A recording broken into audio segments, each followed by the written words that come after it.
Hello friends, नमस्ते। Welcome back to my channel.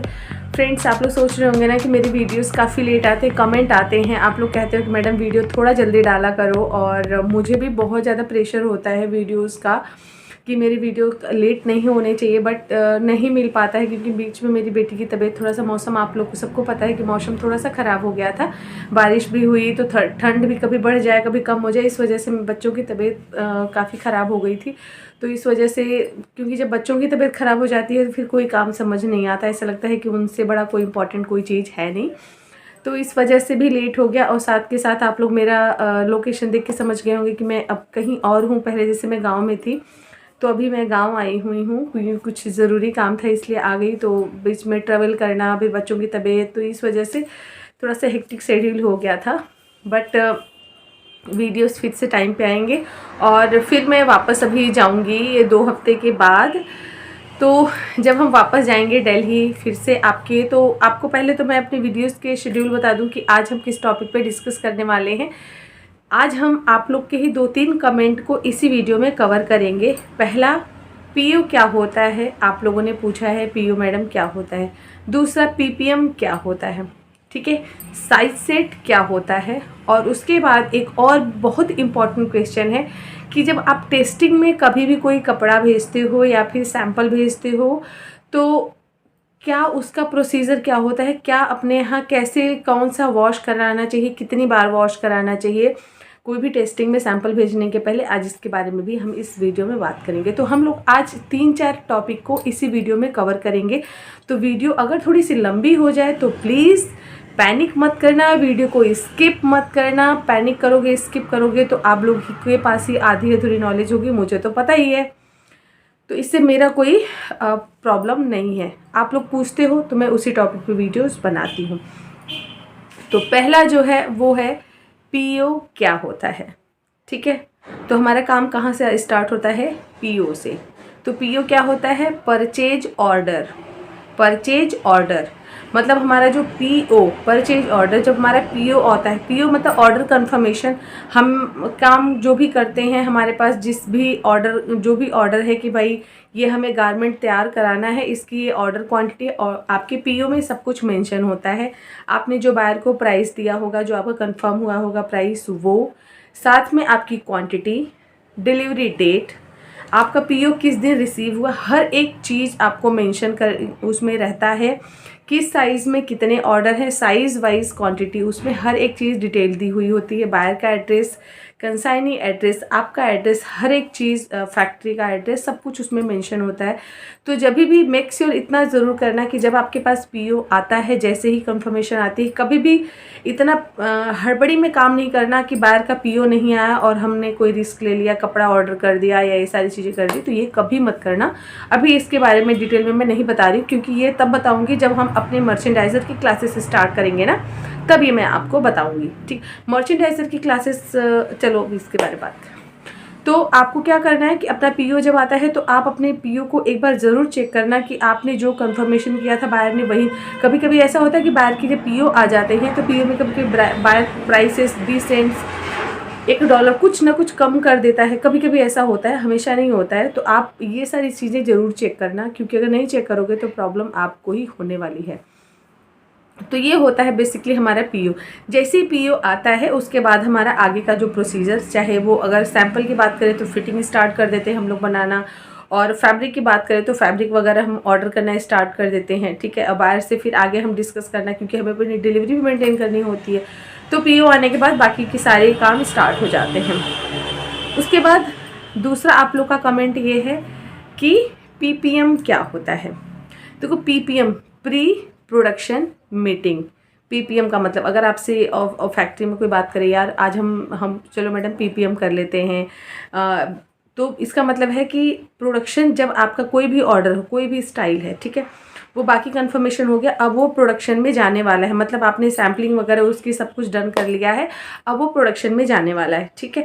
तो उसके पहले क्या होता है कि आप अपने फिनिशिंग वाले को बुलाओगे, आपका जो जीएम होगा, जो आपका जनरल मैनेजर होगा, आपके जो सीनियर होंगे, आपका जो फैब्रिक वाला होगा, आपके जो प्रिंटर होंगे, एसेसरीज वाले होंगे, जो आपके कटिंग वाले होंगे, फिनिशिंग वाले होंगे, जो आपका प्रोडक्शन मैनेजर होगा, जो प्रोडक्शन का क्यूसी होगा, क्यूए होगा, तो हर एक ये आदमी क्या होता है, सारे लोगों को आपको बुलाना है।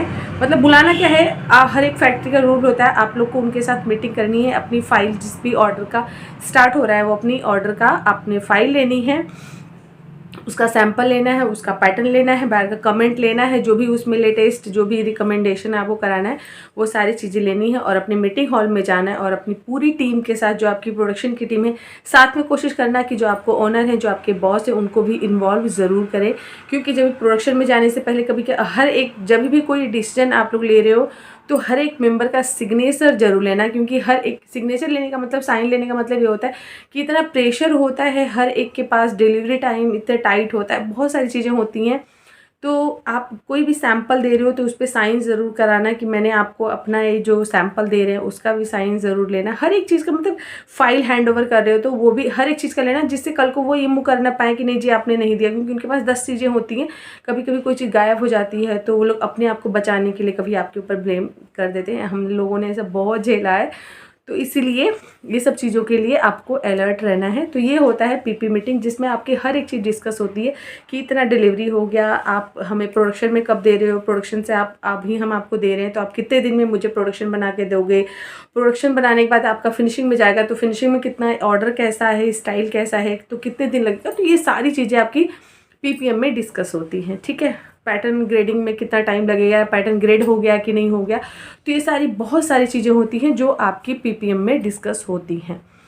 पीपीएम के बाद ही आपका कोई भी ऑर्डर जो होता है वो प्रोडक्शन में आगे गो हेड हम करते हैं। तो ये होता है बेसिकली पीपीएम। साइज सेट की बात करें तो साइज सेट क्या होता है कि हर एक बायर नहीं मांगता है।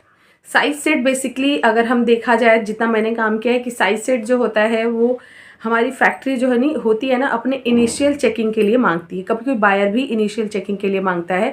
बायर को अगर ये डाउट हो जाए कि नहीं जी हम अगर एक ही साइज में, जो एक बायर का बेसिक जो सैंपल का जो साइज होता है उसी में अक्सर वो फिट सैंपल मांगते हैं, पीपी मांगते हैं, टीओपी मांगते हैं, जो भी उनके ऑर्डर होते हैं उसका सारे का सैंपल वो मांगते हैं। लेकिन कुछ कुछ बायर होते हैं जो साइज सेट मांगते हैं। साइज सेट हर एक साइज का नहीं जाता है जंप करके, जैसे अगर उन्होंने एक्स्ट्रा स्मॉल का आप दे रहे हैं, बायर खुद लिखता भी है। अगर बायर को चाहिए होगा ना तो बायर लिखता है कि मुझे इस साइज का साइज सेट आप बना के दो, ठीक है। और कभी नहीं लिखता है तो हम भी उससे पूछ सकते हैं कि भाई आपको साइज सेट चाहिए तो कौन कौन सी साइज में चाहिए, ठीक है।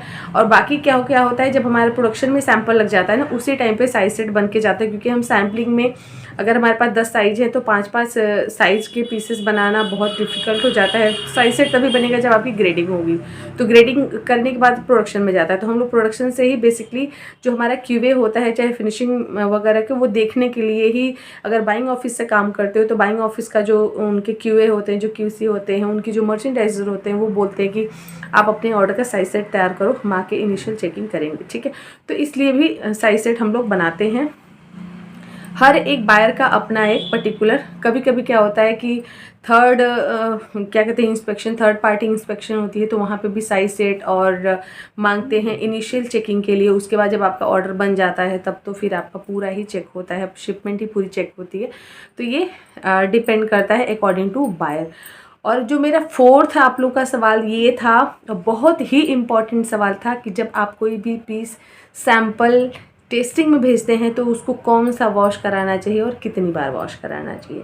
तो देखो, जब भी टेस्टिंग में अगर हम पहले बात करें फैब्रिक की, तो जब फैब्रिक में पहले आप ये चेक कर लो कि कौन कौन सा टेस्ट बायर को चाहिए, ठीक है। कोई भी काम कराने से पहले आपको ये पता होना चाहिए कि ऐसा नहीं कि टेस्ट कुछ भी होने जा रहा है और हम एक ही प्रोसीजर को फॉलो कर रहे हैं वॉशिंग का और सारी चीज़ों का। अगर आपका फैब्रिक जा रहा है उसमें सेम स्लीपेज की अगर टेस्टिंग है, ठीक है, और उसमें अगर कलर फास्टनेस की टेस्टिंग है, अपीयरेंस आफ्टर वॉशिंग की टेस्टिंग है, और भी कई सारे टेस्टिंग है, पीएच का टेस्टिंग है, बहुत अलग अलग बायर की अपनी उनका एक वो होता है कि प्रॉपर इनका एक फॉर्मेट होता है कि मेरे स्टाइल में ये टेस्टिंग परफॉर्मेंस, मुझे टेस्ट रिपोर्ट चाहिए, ठीक है। तो वो डिपेंड करता है बायर के ऊपर। फिर आप अपना अगर सीम स्लीपेज का टेस्टिंग चाहिए तो आप अगर फैब्रिक दे रहे हो तो फैब्रिक में अगर आपने 1 मीटर का कपड़ा दे रहे हो तो 1 मीटर में जो उसका आधा मतलब हाफ करके वहाँ पे एक कट लगा करके उसकी पूरी सिलाई करके उसको फिक्स करके उसको पिन सिम लगा के बेसिकली हम लोग देते हैं टेस्टिंग के लिए। जिससे वो क्या होता है ना कि अगर आप सिंगल स्टिच लगा के दोगे तो जब वो सिम स्लिपेज मतलब इसकी सिम जो फट रही कि नहीं, खुल रही है कि नहीं, तो जब भी टेस्टिंग में आप देते हो ना तो पिन सिम लगा के ज़रूर देना। सेंटर से पूरा हाफ पूरा करके उसमें पिन सिम लगा करके। और अगर आपके मास्टर जी को भी बताएंगे या आपके जो सैम्पलिंग वाले भी बता देते हैं कि भैया, उनको भी आप अगर सिर्फ इतना बता दोगे ना कि यार मुझे ये सैम्पल ये फैब्रिक टेस्टिंग में जाना है, इसमें पिन सिम लगा दो, अच्छे से सिलाई करके दे दो, तो वो खुद करके दे देते हैं क्योंकि उनको बनाते बनाते सब चीज़ें पता हो जाती हैं।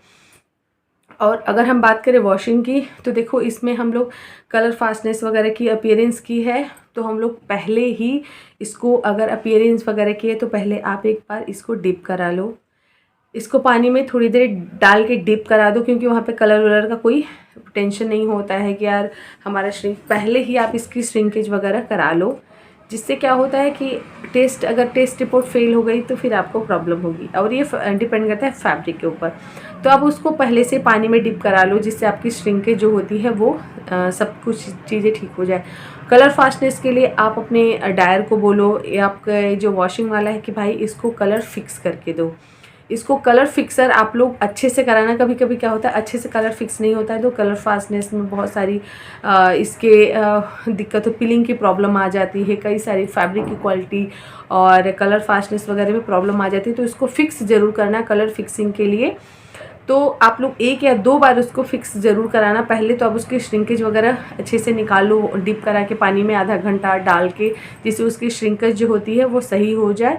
और साथ के साथ उसको बोल दो उसके बाद उसको फिक्स ज़रूर करना क्योंकि टेस्टिंग में जाना है, मेरा टेस्टिंग फेल नहीं होना चाहिए।